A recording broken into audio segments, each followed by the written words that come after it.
Hi, my name's Bruno. I'm this like your average little boy, right?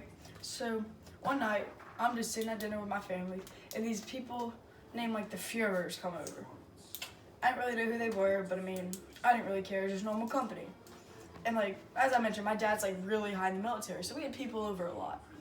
And so my dad had told me that I just had to sit there, smile, be my best behavior, act like they're my friends. So I was just like, sure, I got you. So then after dinner, they went home, and my dad, he was just like my dad and my mom both were so sad. They looked depressed almost. Like I didn't know what happened. I was kind of confused. So then the next day they told me we were moving from Berlin, going to Poland.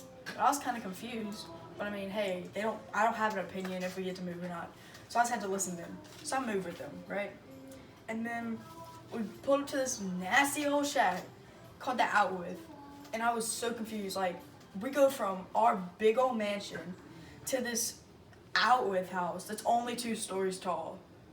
Like, it was nasty. It probably had some rats up in there, some bugs. I didn't even want to go in there.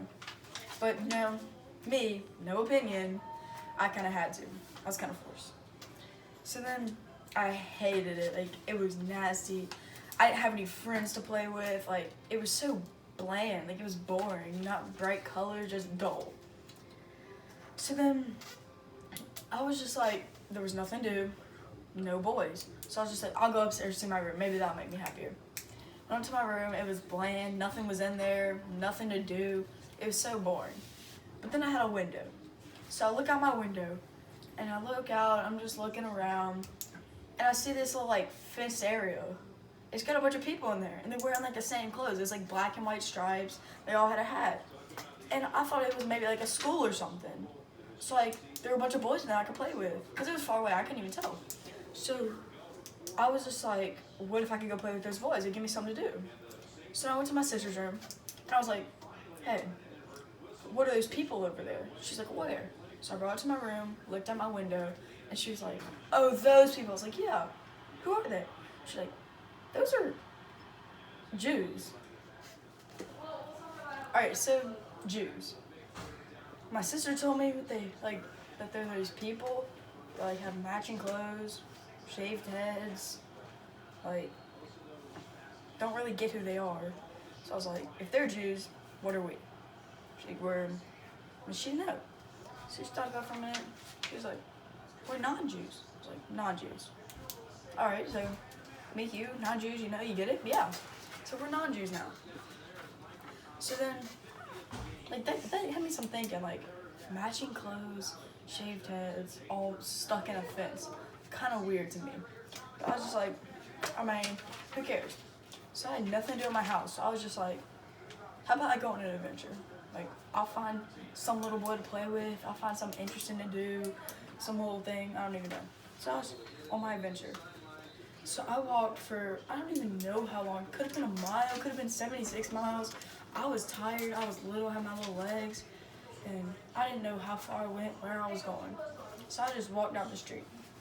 And then I looked up, and I was at the fence with all the people, with the Jews, like my sister said. So I was just like, looking in the fence. And so I was walking along a little bit farther, and I was walking like, say like this was like the fence. I was like walking straight like towards the fence. I was like against the fence, and there was this little boy, and he was like sitting down next to the fence, like playing with the fence. And so I was kind of confused. Like he looked kind of sad. So I went to go talk to him, and he told me his name was Shmuel. Okay, so my name's Shmuel, and I'm from Poland, like with all the other Jewish people in my camp.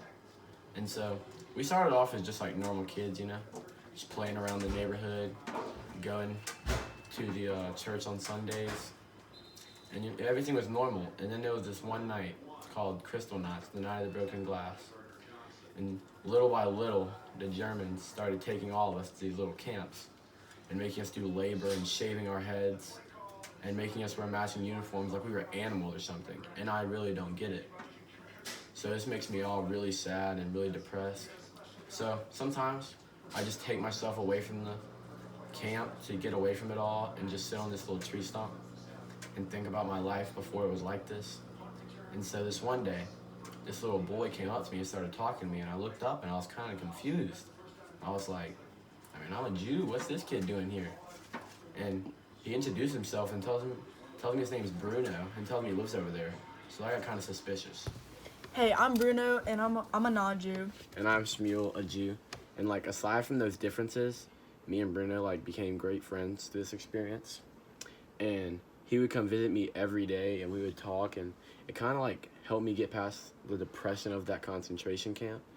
Like I was really happy when he would talk to me, and he would even bring me food, like through the fence, because he knew that we didn't get that much food in the concentration camp. So like he said, Shmuel was just another little boy that I wanted to play with. Like my age, he didn't seem to have like that much wrong with him. But I mean, I just wanted to play with him. So like he said, we were friends. Like, we were close. But then every single day I'd come back, but like I'd bring him little treats because I could see he was skinny. But he was getting skinnier and skinnier by the day. But then like I just like I would get hungry on my journey. So then I would have to I would eat. But like I kind of felt bad because I never gave him the food. Because I'd walk up and I'd be eating, I'd take out of my pocket my food, but there was only a bite left. So I didn't want to just give him a bite like he thought I was messing with him or something. So then I just wouldn't give it to him. But one day, I was feeling so nice. I brought 2 snacks, so I could eat mine on the way, but I brought another one for him. So we just got there, and I handed him the little snack through the bar, and through the fence, and he loved it. So then I went home, and then this like a normal routine I bring too. So then I went home after one day, and then my dad had something to tell me. And he told me he was so happy for me because we were going back to Berlin. They didn't need him anymore. So the next day after Bruno found out this news, he came back, and I asked because my dad had gone missing a couple of days ago, and I had been all over the camp looking for him, and I was really scared. So the next day Bruno came, and I asked him to come help me find my dad, but we didn't know how we would do it because we had never been on the same side of the fence. So we thought about it for a little bit, and then we figured out a plan how Bruno could come to my side. So then I was just like, I was kind of confused what he was saying, but I was like, how are we going to do this? So I told him that there was this little hut next to like our little village where they kept a bunch of extra uniforms and stuff. So I told him before I came the next day, I could just go in there and sneak one out real quick, and then he would blend in right with all of us. I thought that was the best idea I heard from Shmuel.